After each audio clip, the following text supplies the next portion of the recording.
class. Maaari ko ba ngayong maimbitahan na tumayo at tayo ay mananalangin? Pag tayo ay mananalangin, tayo ay tahimik lang at dulog. Diyos, Ama, gabayan niyo po kami sa aming panibagong topic, sa aming pag-aaral. Sana bigyan niyo po kami ng lakas at talino upang makayanan at matapos ang topic.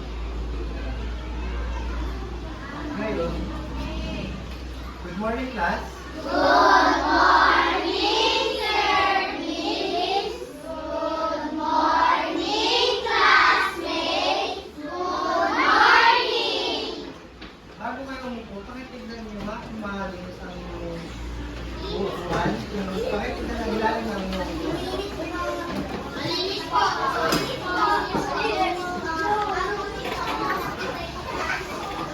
Bago tayo umupo, tayo ay kakanta muna. Pwede ba kumanta?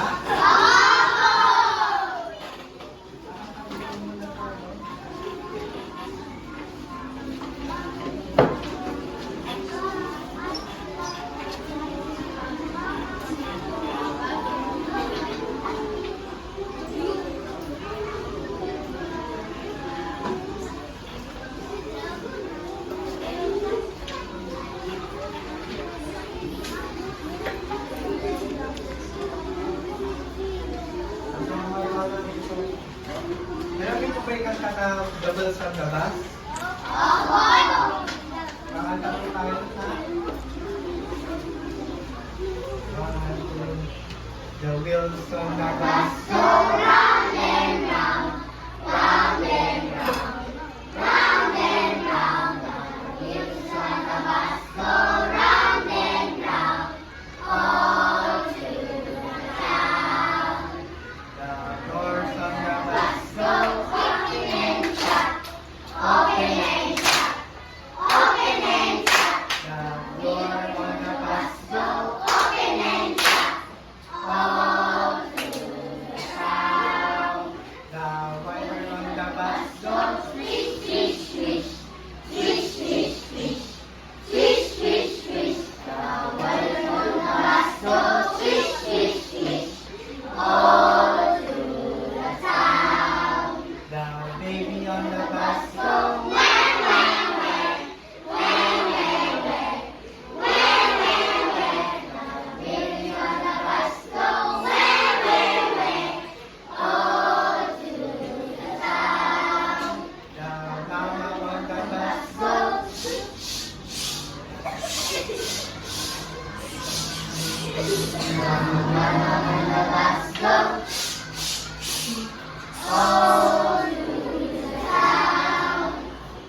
okay class, pwede na po kayong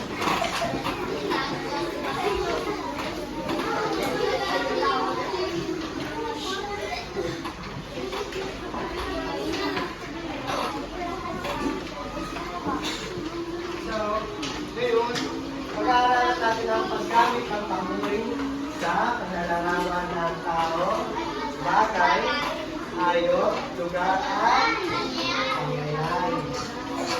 At sa pag-aaral na ito, inaasahan kayo na natukoy ang mga mag-aaral ng mga papel ng pamuri sa panlalarawan ng pangalan. Naipakita ng mga mag-aaral na pagpapahalaga sa kung paano pinapaganda at pinapalalim ng mga pamuri ang pagsulat. At pangatlo, nakakabuhig ng mga larawan ang mga mag-aaral batay sa mga pamuri na ibinigay.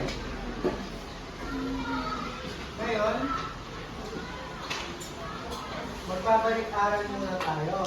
Tutukuyin nyo kung ano ang larawan. Piliin kung ito ba ay tao, bagay, hayop, lugar, o pangyayari.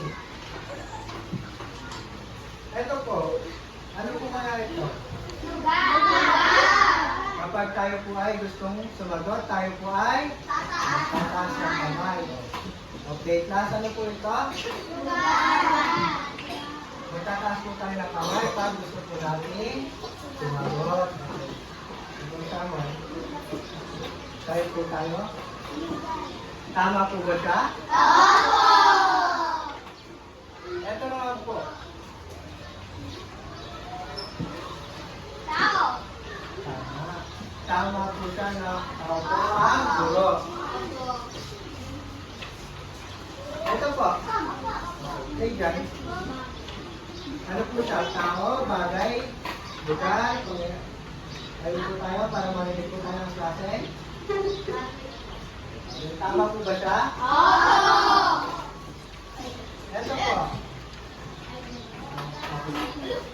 Layo. Tama po ba si Gary? Ito po. Okay, dumpling. Tama po siya, pero ano po nangyari? Pangyayari.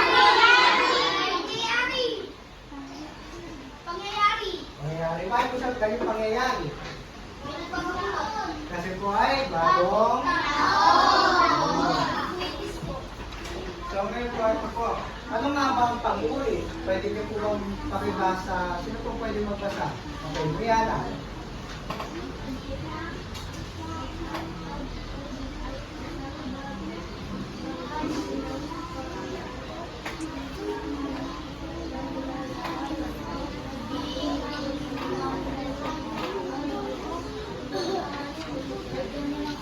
Okay, kasi sabi dito, ang panguri ay isang bahagi ng pananalita na naglalarawan o nagbibigay kulay sa isang tao, bagay, hayop o lugar.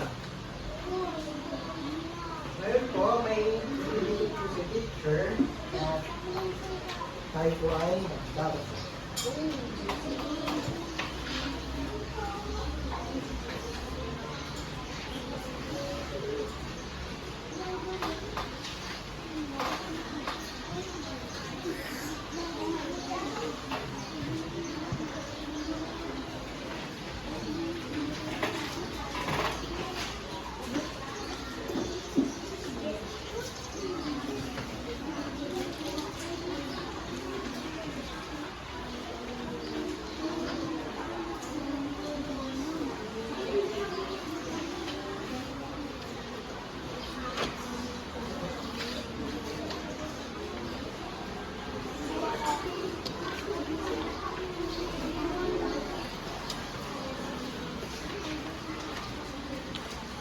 May tita po ba sa likod?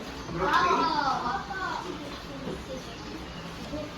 Sino po ang maaari pong magbasa ng ating kwento? Okay, Asher? Si Ben Kulot ay musmos na aslit. Siya ay maitim, makulit, ngunit mabait. Sarap ang ilong ni Ben, ngunit mainis ang kanyang putis. Malikot at layas ang batang ito. Malimit, makikita si Ben sa palengke ng limis. Okay, class. Ayon po sa ating kwento, ano po ang pamagat ng ating kwento? Si Ben! Ayun. Sino po ang tauhan sa ating kwento? Si Ben! Ano po ang katangian ni Beth? Babae. Okay. Mauli. Okay. Pag tayo po ay gusto sumagot, tayo ay magtataas ng kamay. Okay. Hansan ulit ang katangian ni Beth. Babae. Mabait. Mauli. Mabait. Ano pa? Ano pa? Maitim. Maitim. Ano pa po? Maputi. Ha? Makinis ang balat. Sarap ang ilong. Kung kayo po ay gagawa ng kwento tungkol sa inyong katangian, ano po ang magiging pamagat ng inyong kwento, sa inyong kwento? Kunwari po, ako po, si Teacher JB na masungit. O, ganun. Masungit po ba si Teacher JB? Hindi po. Asan po ang pan? Ito po ang tinatawag natin na mga panguri o mga isang katangian ng tao. Okay. Ngayon po,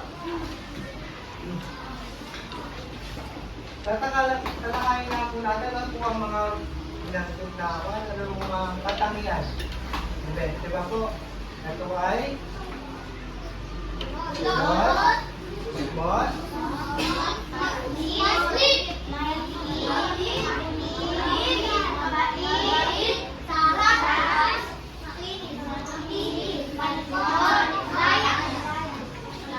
tuloy niya po ay sa paligid ninyo. Ano po ang iyong mga nakikita? Halaman? Puno? Anong bagay? Ano po klaseng bagay? Ibon? Bagay ko ba ang ibon? Ito po ay? Puno. Kung ilalarawan niyo po ang mga nabanggit niyo na iyon, ano po ang pwede niyo ilarawan sa kanila? Ang puno po ay ano? Malaki. Malaki. Ano pa po? Nagbubunga. Maliit na bubunga. Ano pa po? Pwede natin ilarawan sa ating mga bagay-bagay sa paligid. Ikaw. Diba? Maraming tao. Maraming tao sa school. Diba?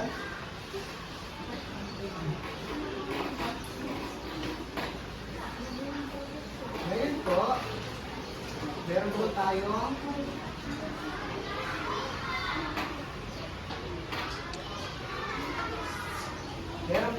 babasahin at tutukuyin ang mga salita ng lalarawan na ginagamit sa pangungusap.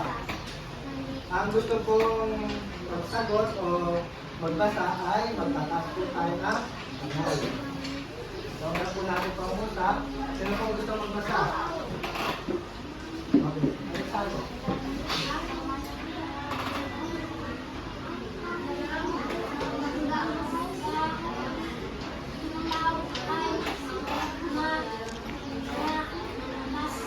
Maasip.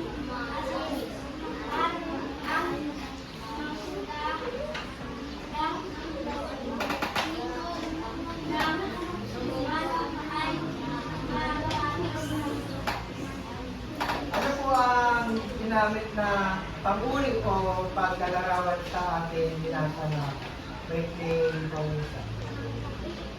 Okay. Hilaw, hanggang hilaw. Ano pa po? Hilaw. Ano pa po? Matamis. Matamis. Ano pa po? Maasim. Ang mangga pong kwan, maasim po, di ba? Ilaw. Yung manggang hilaw. Alam niyo po ba, ang mga maasim na prutas ay mayaman sa vitamin ng C? Ang vitamin ng C po ay nagtataglay ng pampakinis ng balat. Kapag gusto niyo pong kuminis ang inyong kutis o ang inyong balat, ano po ang dapat inyong intake? Mga prutas na maasim, mga mayaman sa vitamin C. Pangalawan po natin, okay pa, sino po pwede magbasa? Wala. Marami.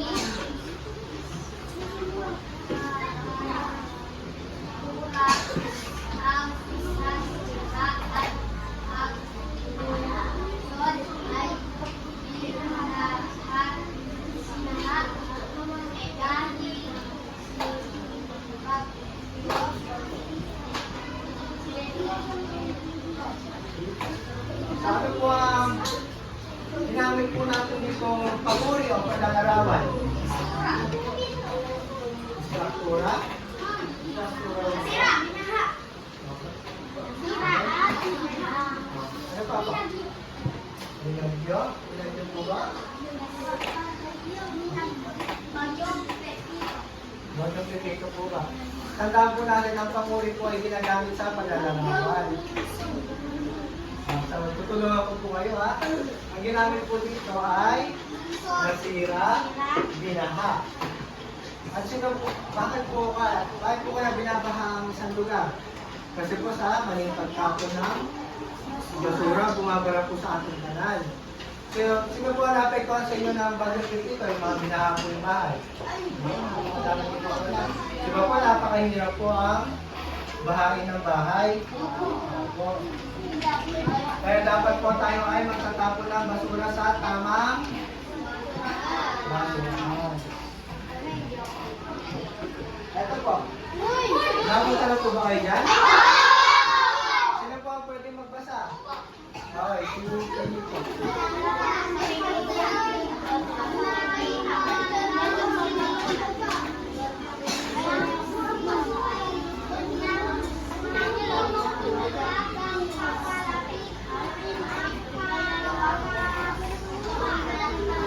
Pag malapit na po ang Kapaskuhan, ano daw po ang nangyayari? Malamig. Ano po ang one? Ginamit po natin pag-uri dito pag galagawan. Pag tayo po ay sasagot, ano po ang gagawin po tayo po ay sasagot? Magtataas po ng kamay. Okay po, si Bernie. Malamig po. Hangin po ba?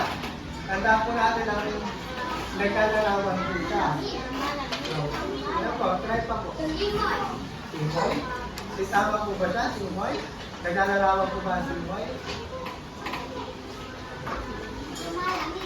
Okay, lumalamig.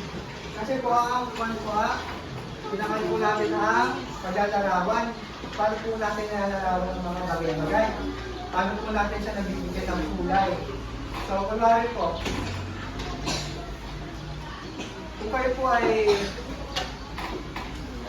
nagkukwento, di ba po, parang mas maganda kapag ang inyong pagkwento ay may kasamang paglalarawan. Kunwari po, ako ay nagpunta sa magandang beach. Nasaan po ang paglalarawan ba? Ito po ay mga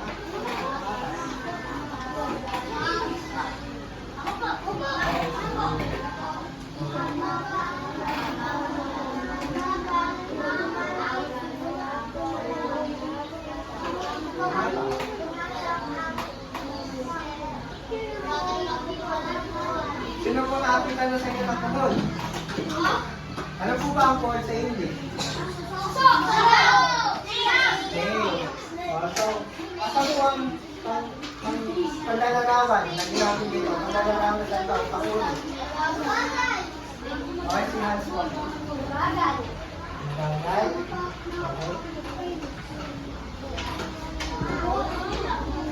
Dito po. Ano po nakikita nyo sa picture?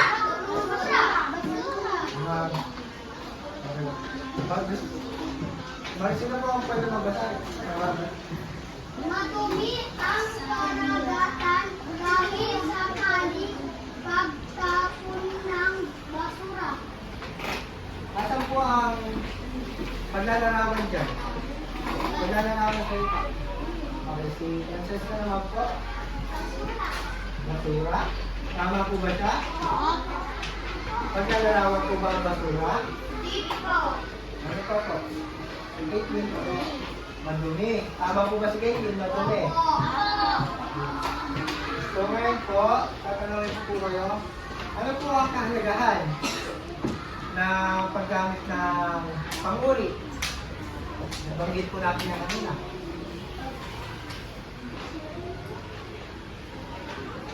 Wala po. Pagkalagyan po ng pag-uri ay binibigyan ng kulay o sigla ang ating pangusap. Sa tingin niyo po, hindi tayo gagamit ng pang-uri sa paggawa ng pangusap. Ano po ang mangyayari? Okay, hindi magiging na. Tama po ba si Karen? Ano ba po? O hindi magiging makulay kung hindi tayo parang walang expression.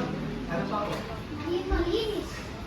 Magiging sabagay. Tama po ba siya para mas pagiging malinis ang ating pangungusap? Ayan po.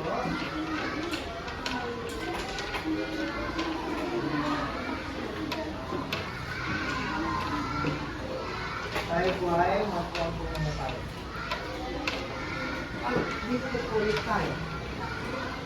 Marami dito naman po.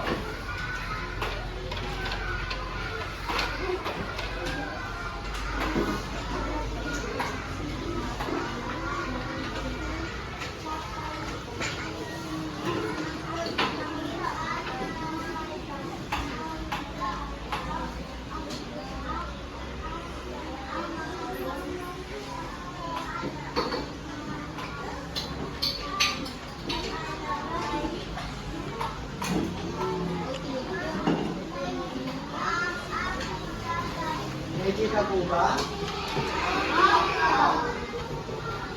Baka tayo po ang tanong po. Sa lumitan ng mga pagbuti na ginamit sa pag-uusap. So, sino po ang maaari kong sumagot sa inyo? Sa una. Any other hand po? Iba naman po. Okay, sigari. Sigari po muna. Ano po ang sabi? Sa lumitan ng mga pag-uwi na ginamit sa pag-uusap. Sa lumitan na po.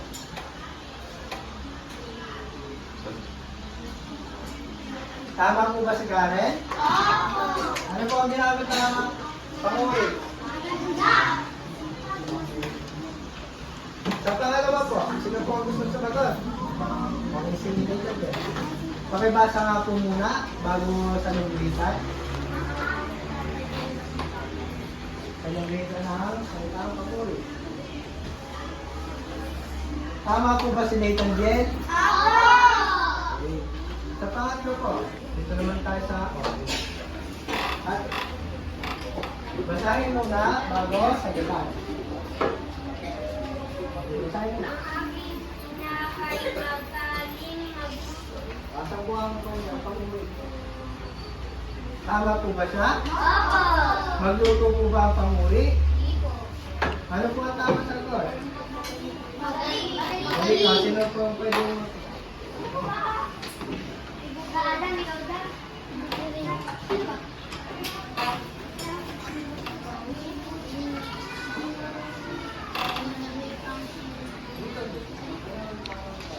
tama po. Sa pang-apat po, sino po ang pwedeng sumagot? Okay, niyo. Basahin po muna bago sa langgita ng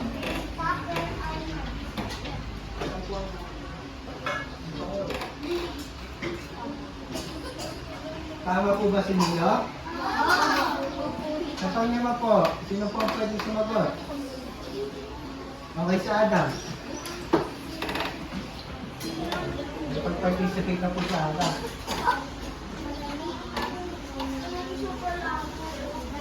Saan ang pang-uwi? Anong nalalaman mo? Tama po ba si Adam? Ngayon po, tayo po ay magsasagot. Lahatiin mo po kayo sa tatlong grupo. Ito po ang group 1, group 2, at group 3. Dito po magsasagot ang group 1.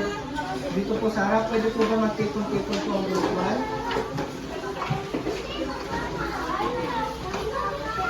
Ang group 2 po ay ito po.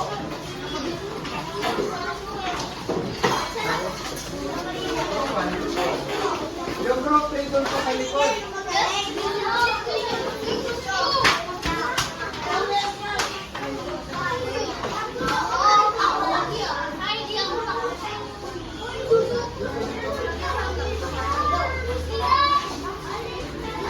Bago po tayo magsimula, bago tayo magsimula sa luto, tahimik po muna, tahimik po. Ang pagluto po natin ay, binugan niyo po yung mga salita ng panarawan sa imahe.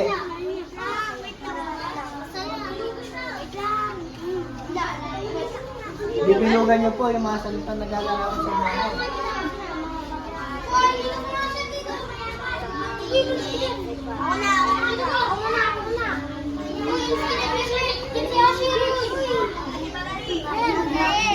Uy, wait lang. Ano yung nasihasid yan? Leader yan. Bibinugan niyo po yung mga tao. Lahat po nag-maaari. Lahat po nag-maaari. Malakas yan, diba? Malakas yan. May lipat din yan. Malakas yan eh. Oh.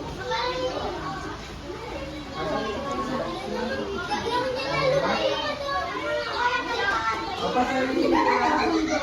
Magbigay po tayo ng space para ito. Dapat po yung sabi natin. Papasalitin ko na.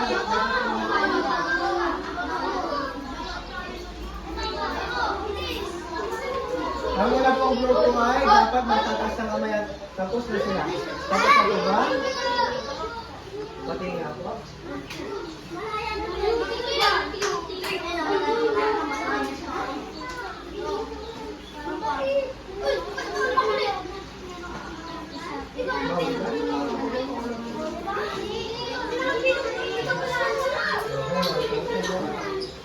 O, yung mga tapos na to ay bumalik na po sa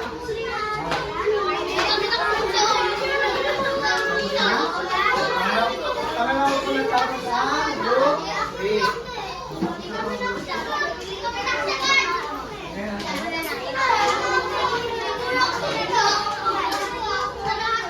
Magre-review po natin. Mga tapos na. Titignan po natin tama ang ginawa ng group 1. Mapupunan po na. Dito po sa imahe ng group 1, ano pa nakikita nyo? Ano po nakikita nyo? Sila po ay nasa playground.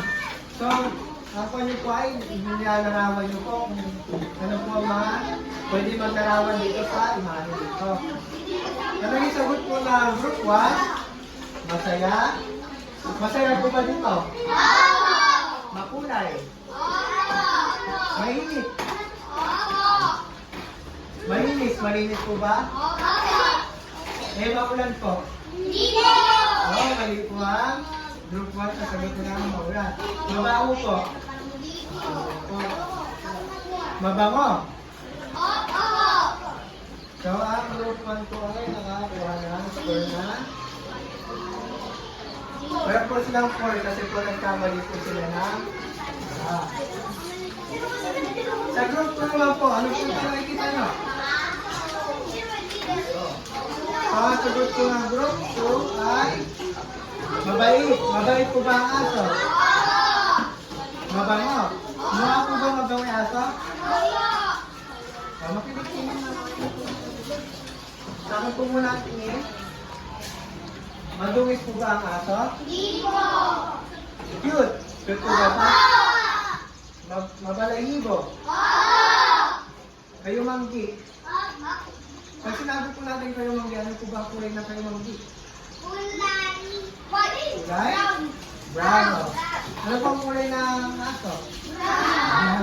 So, di po na, bilugan na, gusto yung brown. Makulit. Makulit po ba ang aso na ito? Na ito na aso? Ang makulit po nila ay 4. 4 din po. Dito naman po sa group 3. Sino po ito? Sino nakakala po dito? Super? So, dito po, binilugan ko ng group 3 ang malakas. Malakas po ba si Susan na? Okay. Lumilipad? Payat?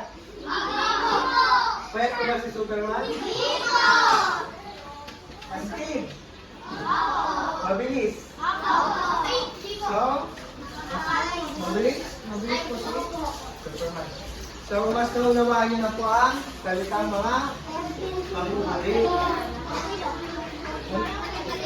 Ngayon po,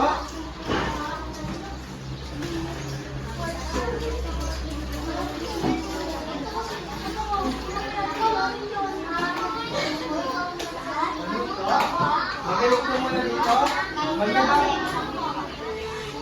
Pwede po ba quiet po muna tayo tumarap kay teacher? Babasahin ko po ang pagluto.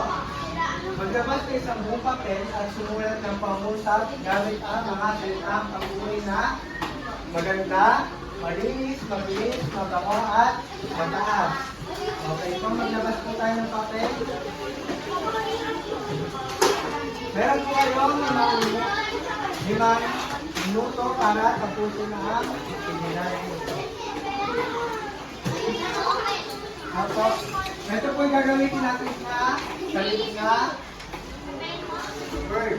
Ito po maganda, malinis, mabango, mabilis at mataas. Gagawin po natin ito na pangusap.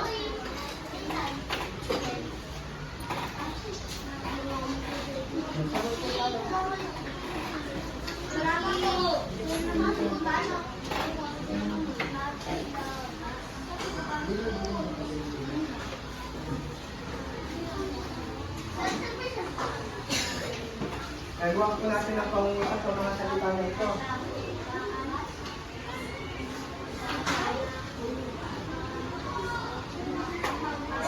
Magbibigay po ako ng example. Maganda po sa maganda. Ang Santo Tomas School ay maganda.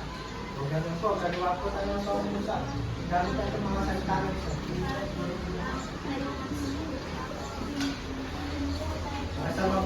Isa pa pong example. Ako ay maganda. Ganun po. Magsagot na po.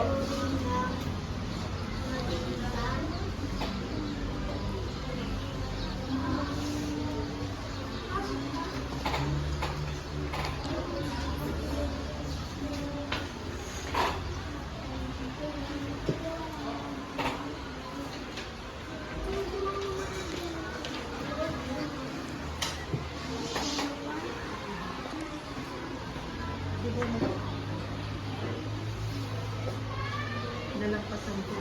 Ito na sila. Ito naman. Ipasok ba?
Malapit na po matapos ang 5 minuto po natin. Okay po. Bilisan po natin, malapit na po matapos ang ating 5 minuto.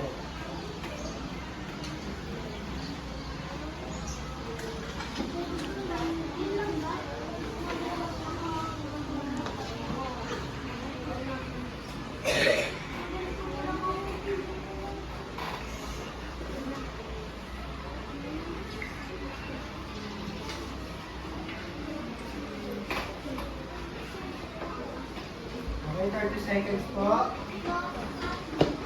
30 seconds po, kukolektahin na natin ang ating papel. Wala.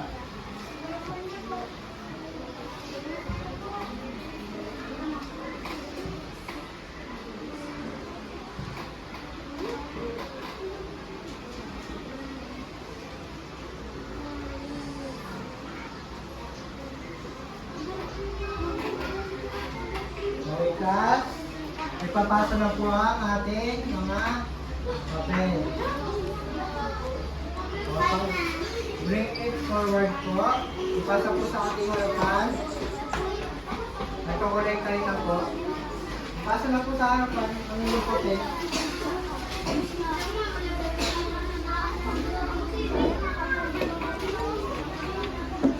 Ipasa na po sa harapan. Ipasa na po sa harapan.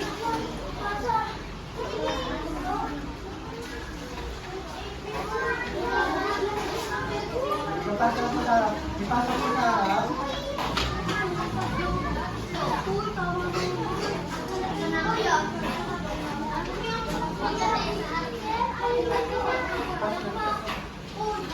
Ang country na naman.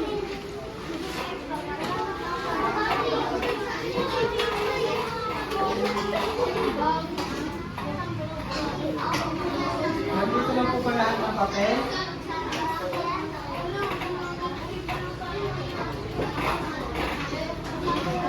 May pasok ba lahat ng papel? Kumain po. May mga katanungan po sa amin dito. Sino po ang pwede magbasa? At first question. Tungkol saan ang ating pinag-aaralan ngayon?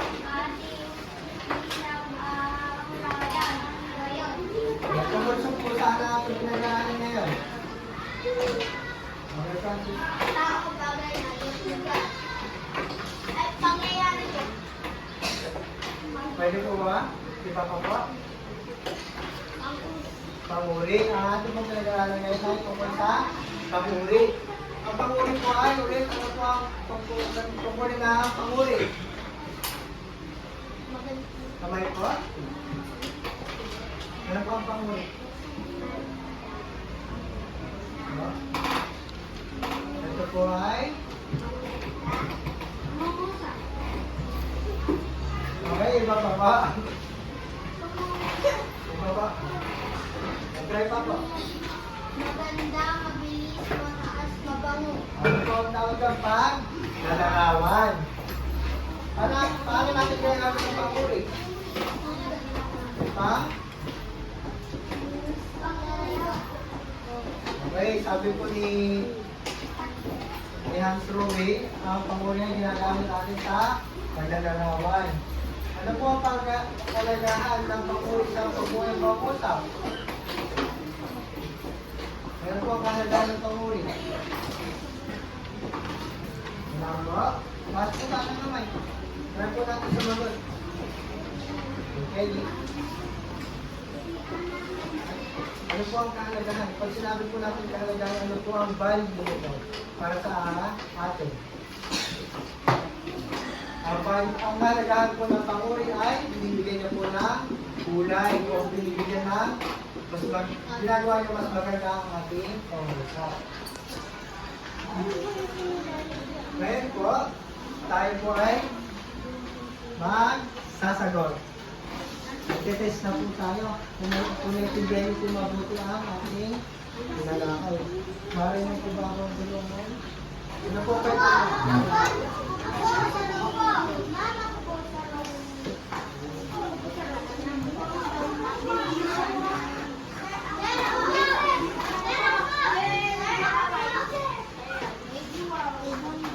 Bigyan ko lang dito na.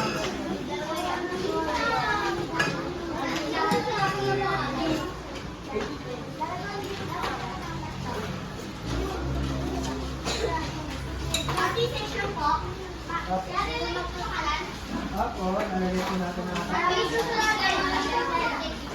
Demo pa lang, hindi pa.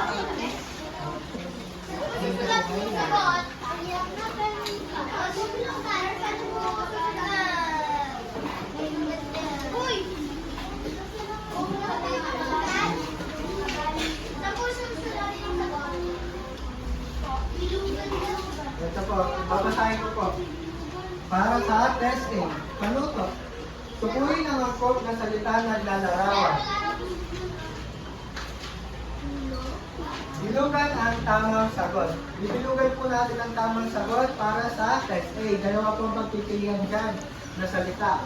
Kailangan po natin bilugan ang nararapat o tamang sagot. Sa test B naman po, magbigay ng salita na naglalarawan sa ibinigay na larawan sa ibaba. So magbibigay po tayo na paglalarawan sa hayop na kalabaw. Magsagot lang po tayo. Tahimik lang po tayo magsagot. Opo.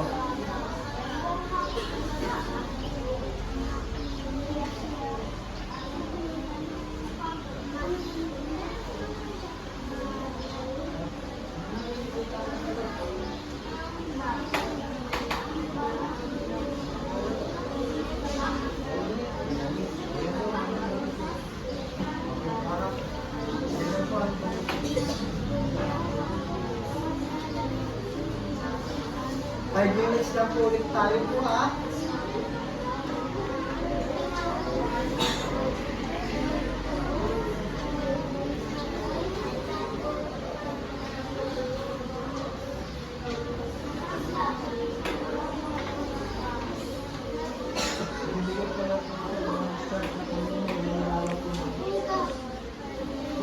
po sa test B po, ilalarawan po natin yung hayop na nakikita po natin.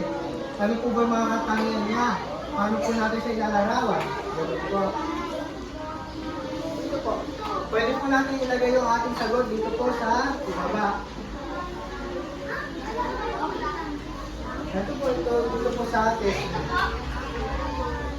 Sa test B po, dito po tayo maglalagay ng sagot sa ibaba. Apo.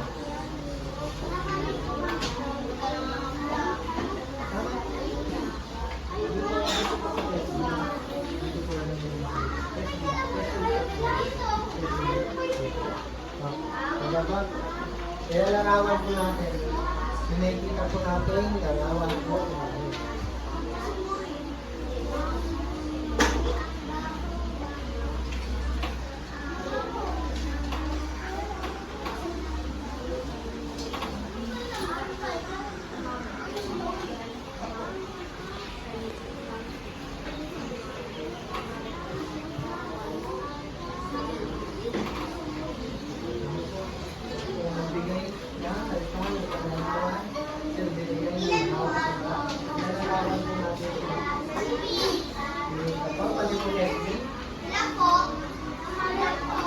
Kahit ilan po, kung ilan po yung ibibigay niyo po dyan.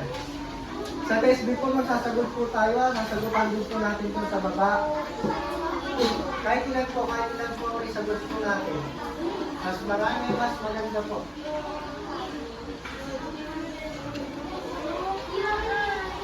Ilalarawan po natin yung kalabaw po.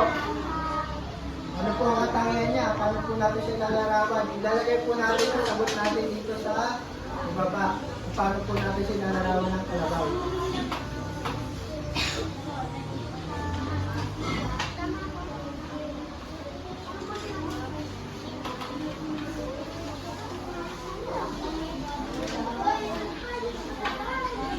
Minutes na lang po. Ilalarawan po natin siya. Lalagay po natin ito po.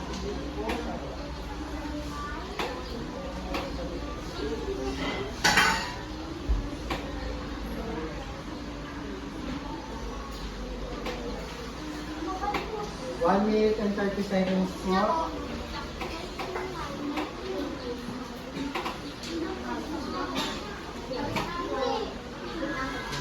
Kung matapos ako, dapat po ay tahimik lamang.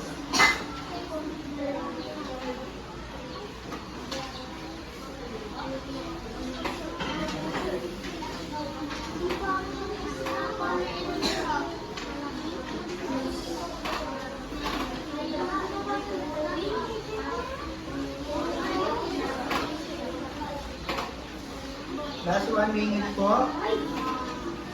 Bilisan po natin magsagot. Para marami po tayo may sagot sa pag-pass. Pag marami po tayo score. Yung matapos po nga po ako yung time po natin.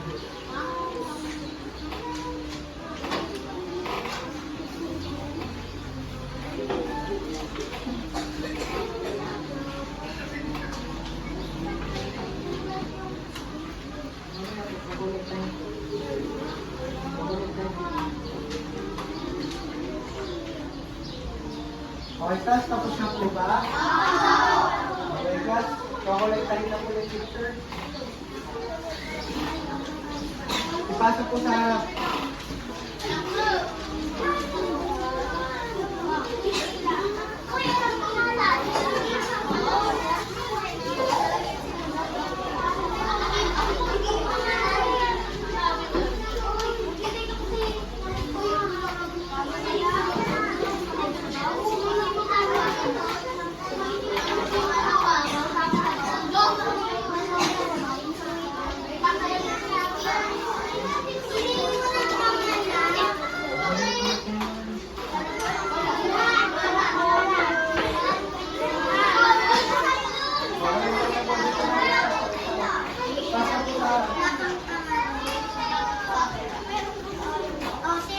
Pag nagpapas po tayo, dapat po na tayo dito, di ba?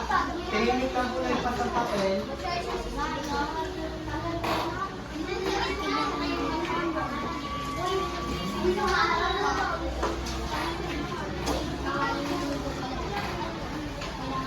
Amin na po yung papel, pass na po.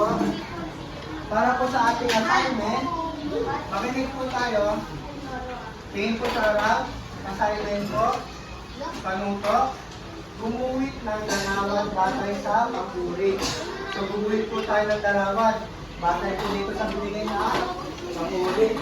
Magandang puting bahay, asul na kotse, mabulaklak na larawan. Ilalagay po natin ito sa ating notebook. Opo. Assignment po ito.